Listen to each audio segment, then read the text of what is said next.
Hello बच्चों, स्वागत है एक नए वीडियो में।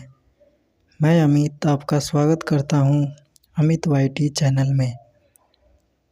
जवाहर नवोदय विद्यालय कक्षा 9 का जो है एंट्रेंस एग्ज़ाम 8 फरवरी को होना है।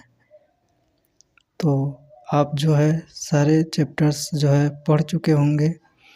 तो आज मैं आपको साइंस का एक महत्वपूर्ण चैप्टर जंतुओं में जनन रिप्रोडक्शन इन एनिमल्स के लिए जो है इस चैप्टर का रिवीजन कराने वाला हूँ। तो आइए देखते हैं और बहुत ही फास्ट जो है हम इस चैप्टर के महत्वपूर्ण पॉइंट्स को क्लियर करते हुए और एग्ज़ाम ओरिएंटेड जो है चीज़ें आपको बताते हुए समाप्त करेंगे। आइए तो पहले हम देखते हैं जंतुओं में जनन और इसमें जंतु और जनन क्या शब्द हैं। तो जंतुओं में जनन हमें देखना है। आप सबको पता है जो जीवित सजीवों को जो हम 2 वर्गों में बांट सकते हैं, जंतु और पादप। जंतु और पादप। तो हमें जो पढ़ना है वह जंतुओं में जनन कैसे होता है उसको पढ़ना है। तो आइए आगे बढ़ते हैं। यहाँ पर लिखा हुआ है जनन क्या होता है, अर्थात रिप्रोडक्शन। थोड़ा सा और बड़ा करते हैं।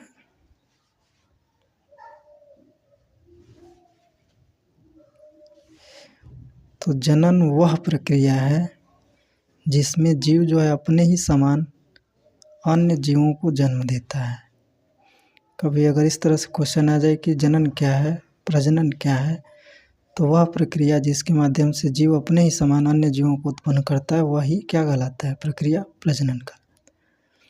प्रजनन एक जो है जीवों के लिए जैविक क्रिया है जिससे उत्तरजीविता बनी रहे, आने वाली जो है पीढ़ियाँ उनकी बनी रहें, ताकि ऐसा ना हो कि जो है अगर कोई जीव है और उसके बाद वह ख़त्म हो गया तो उसकी उत्तरजीविता बनी रहे। इसके लिए यह प्रक्रम भी क्या है, आवश्यक भी है। तो अगर जनन क्या है, रिप्रोडक्शन वह प्रक्रिया जिसके माध्यम से कोई सजीव अपने समान ही नया जीव उत्पन्न करता है, तो इस प्रक्रिया को ही क्या कहते हैं, प्रजनन कहते हैं। अब हम आगे देखने वाले हैं प्रजनन की विधियाँ। कितने विधियों से होता है प्रजनन, मोड ऑफ रिप्रोडक्शन। तो प्रजनन 2 तरह से होता है या जनन 2 तरह का है, एक लैंगिक और एक अलैंगिक। अब लैंगिक जनन अर्थात सेक्सुअल रिप्रोडक्शन क्या होता है, और लैंगिक जनन और सेक्सुअल रिप्रोडक्शन क्या होता है।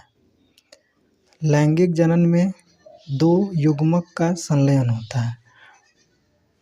इसके अलावा इसमें 2 पेरेंट्स की आवश्यकता होती है, अर्थात एक मेल और एक फीमेल की जो है आवश्यकता होती है, तभी जाके यह रिप्रोडक्शन संभव है। या हम कहें यदि किसी में 2 लिंग अर्थात 2 पेरेंट्स की आवश्यकता हो एक नए जनक को उत्पन्न करने के लिए, तो हम उस प्रजनन को लैंगिक जनन कहेंगे। अलैंगिक जनन असेक्सुअल रिप्रोडक्शन क्या है, इसमें केवल एक जनक पेरेंट्स की आवश्यकता होती है, जनक की। नया जो जीव होता है वो जनक का ही कॉपी होता है, प्रतिलिपि होता है, उसी के समान जो है बनता है। इसमें आप जैसे समझ सकते हैं मुकुलन होता है, द्विखंडन और किण्वन भी प्रोसेस इसी के माध्यम से होता है।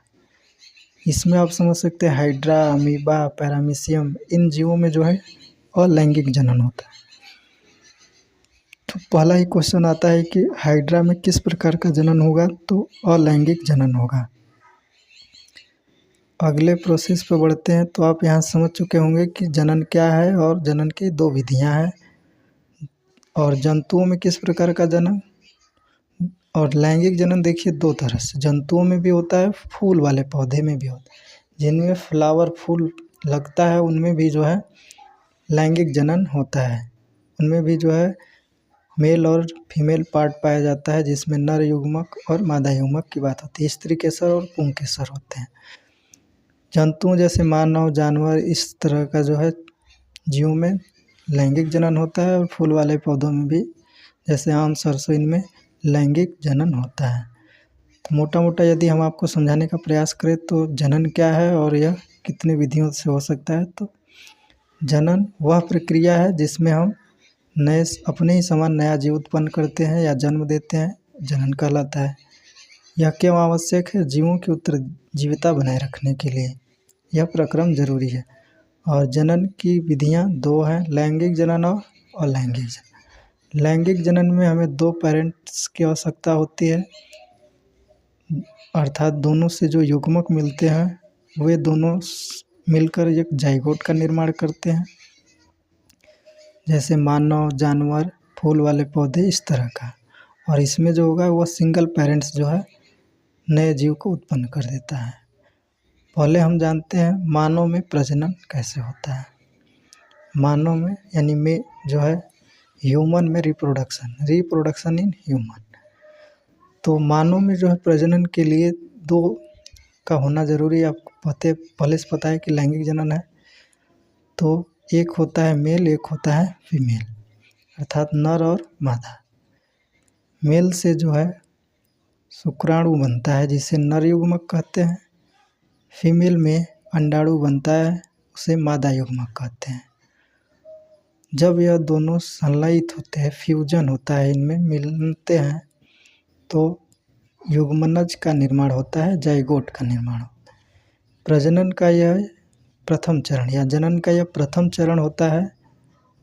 इस प्रक्रिया को निषेचन कहते हैं। तो निषेचन क्या है? नर युग्मक और मादा युग्मक का संलयन होना ही निषेचन कहलाता है, अर्थात या फिर शुक्राणु या अंडाणु का संलयन होना ही निषेचन कहलाता है। कभी कभी पूछता है नर युग्मक किसे कहते हैं, तो शुक्राणु हो जाएगा। मादा युग्मक तो अंडाणु अर्थात ओवम हो जाएगा। अब यह युग्मनज जो है धीरे धीरे विकसित होकर आगे जो है जीव का उत्पन्न करता। मेन प्रजनन की प्रोसेस यहीं तक है, जो है प्रजनन होना। अब हम जान लेते हैं कि जो नर युग्मक है, जो मेल होता है, उसमें जनन के लिए नर जनन अंग, मेल रिप्रोडक्टिव ऑर्गन पाया जाता है। फीमेल में मादा जनन अंग अर्थात फीमेल रिप्रोडक्टिव ऑर्गन पाया जाता है। यदि हम मेल की बात करें तो मेल के रिप्रोडक्टिव ऑर्गन्स कौन कौन होते हैं? एक शिश्न होता है, दो शुक्राणु नलिका होती है और दो वृषण होते हैं। फीमेल तो इसको जो है याद रखिएगा कि पूछता है इसमें से कौन जो है मेल का पार्ट नहीं है, मेल जनन अंग का पार्ट नहीं है। इसके अलावा जो फीमेल होता है, फीमेल और रिप्रोडक्टिव सिस्टम या ऑर्गन होता है, उसमें योनि, गर्भाशय, दो अंडवाहिनी नलिका होती है और दो अंडाशय होते हैं। यदि हम इनका फिगर बनाने का प्रयास करें, नर जनन अंग में इस तरह से दो टेस्टिस, इन दोनों को हम नलिका कहते हैं, शुक्राणु नलिका, और यह है आपका पेनिस। यहाँ पर एक ग्रंथि पाई जाती है जिसे प्रोस्टेट ग्लैंड कहते हैं। तो इन दोनों का क्या नाम है? शुक्राणु नलिका। शुक्राणु नलिका।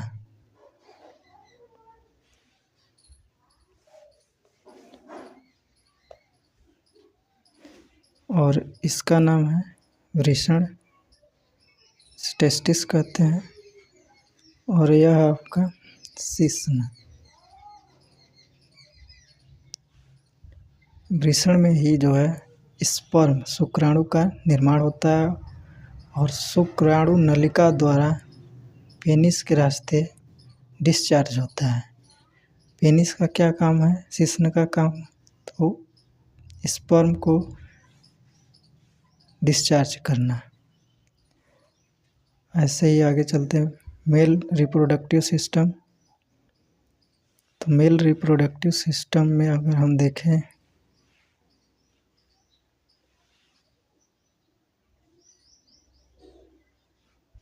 फिर से एक बार,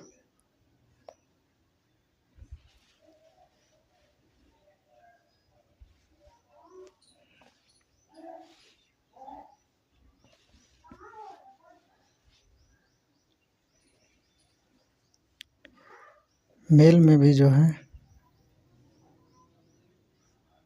1 मिनट, इस वाले भाग को हम गर्भाशय कहते हैं। इस नली को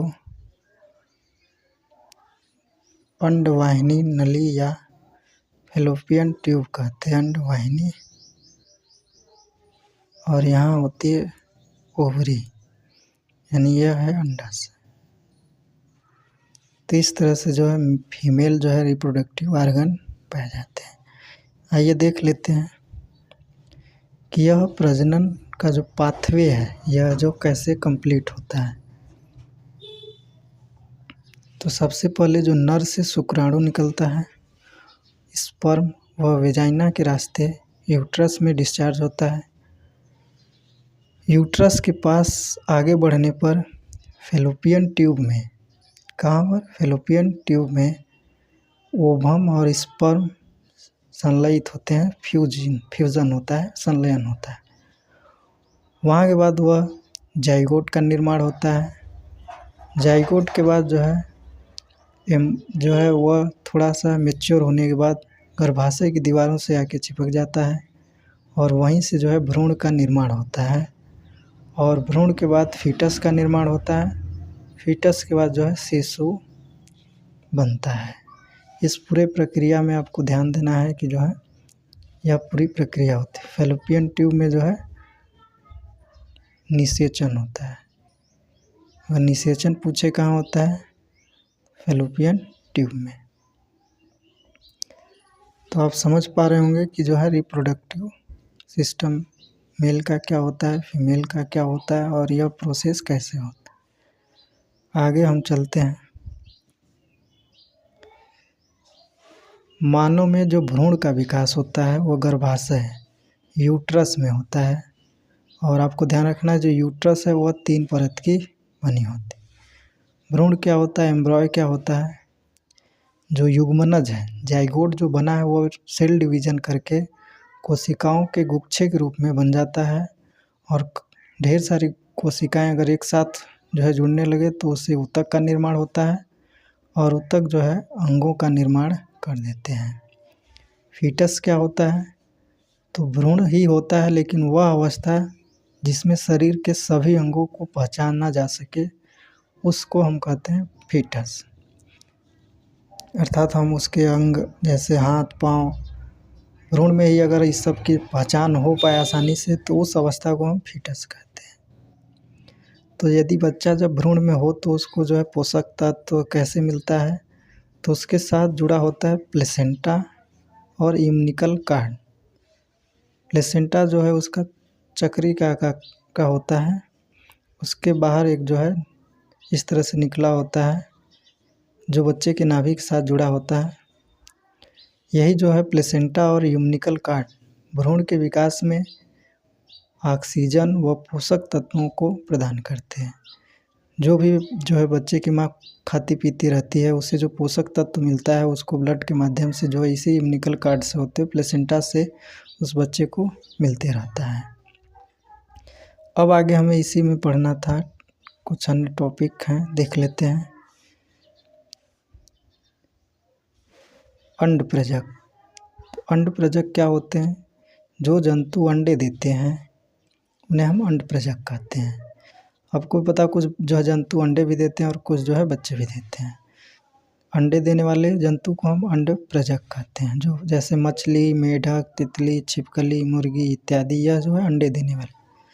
इसके अलावा जरायुज, जो जंतु सीधे ही शिशु को जन्म देते हैं, इनके जो है मैच्योर हो जाते हैं, जैसे मानव, बाघ, गाय, इस सब के जो है बच्चे देने।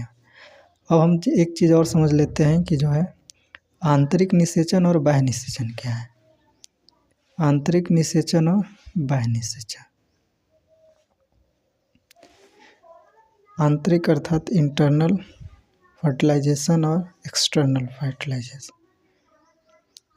तो आंतरिक निषेचन नाम से है कि यह जो है अंदर, अर्थात जब निषेचन मादा यानी फीमेल के शरीर के अंदर हो तो हम उसे कहते हैं आंतरिक निषेचन, और जब यह निषेचन शरीर के बाहर हो तो उसे हम कहते हैं बाह्य निषेचन। एग्जाम्पल याद है आपको रखना है यहाँ मानव और कुत्ता और गाय। इनमें हम जो है देखते हैं इनका जो शिशु जन्म देते हैं। इसके अलावा यह इनमें जो है आंतरिक निषेचन वहाँ फीमेल के जो है शरीर के अंदर होता है।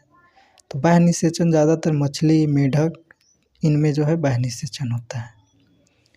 इसके अलावा एक दो टॉपिक और हैं, इनको भी देख लेते हैं।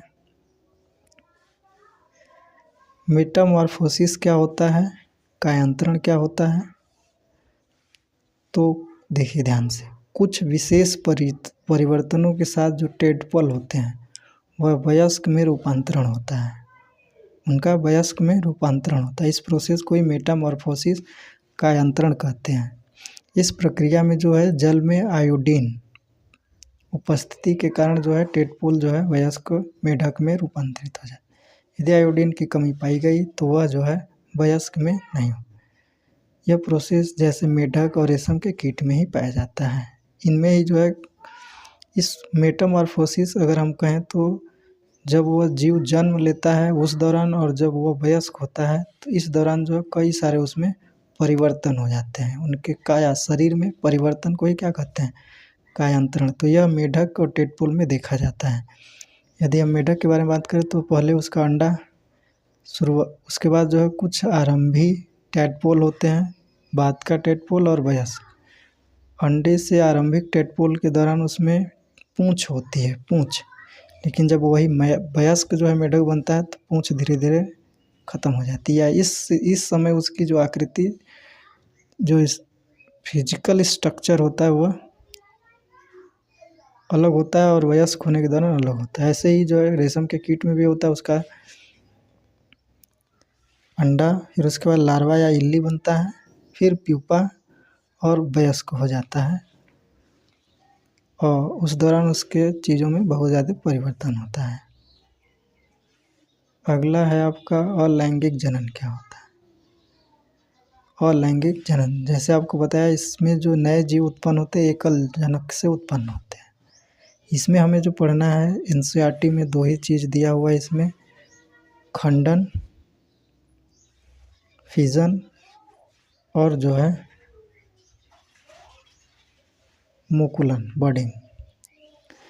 तो खंडन में भी हमें द्विखंडन, खंडन वो प्रोसेस है जिसमें जो है एक जीव होता है वो नया जीव उत्पन्न होने में विखंडित हो जाता है। ऐसे मुकुलन में नया जीव जो है बडिंग के माध्यम से बड निकलते हैं उसमें थोड़े छोटे से, और वह अलग होकर एक नया जीव उत्पन्न करते हैं। इसमें हमें दो पेरेंट्स की, दो जनक की आवश्यकता नहीं पड़ती है। तो द्विखंडन पहले देख लेते हैं। एक जनक दो भागों में स्प्लिट बंट जाता है, वह प्रोसेस जिसमें कोई एक जनक दो भागों में बंट जाए और वह नया जो बटा हुआ पार्ट है वो भी एक जीव उत्पन्न हो जाए या जीव बन जाए, सजीव हो जाए, तो उसे हम कहते हैं द्विखंडन। जैसे इसमें अमीबा और पैरामीशियम में होता है। अमीबा जब अपना प्रजनन करना होगा तो इसकी जो है साइज दो पार्ट में बीच से ब्रेक हो जाएगी, फिर से यह दोनों नए अमीबा बन जाएंगे। तो इस प्रोसेस को हम कहते हैं द्विखंडन। कभी कभी एग्जाम में क्वेश्चन आता है द्विखंडन किस में होता है, अमीबा और पैरामीशियम। अगला प्रश्न है, मतलब अगला जो है टॉपिक बडिंग, मुकुलन। नए जीव में मुकुल बड जैसा उभार आता है और वह अलग हो जाता है और एक नया जीव उत्पन्न करता है, जैसे हाइड्रा, ईस्ट। तो इन सब में जो है मुकुलन, बडिंग द्वारा जो है प्रजनन होता है। यह अलैंगिक जनन होता है। तो इस प्रकार जो हमने प्रजनन संबंधी सारी जानकारियाँ आपको दिया। यदि आपको जो अच्छा लगा हो वीडियो तो लाइक करिए। यदि आपने चैनल को सब्सक्राइब नहीं किया है तो सब्सक्राइब कर लीजिए, ताकि आने वाले वीडियो का नोटिफिकेशन आपको मिलते रहे। और आपको अन्य चैप्टर्स या जो भी पार्ट हैं उनके अगर ऐसे ही वीडियोस चाहिए तो कमेंट ज़रूर करें, ताकि मैं आपको वीडियो बना सकूं। धन्यवाद।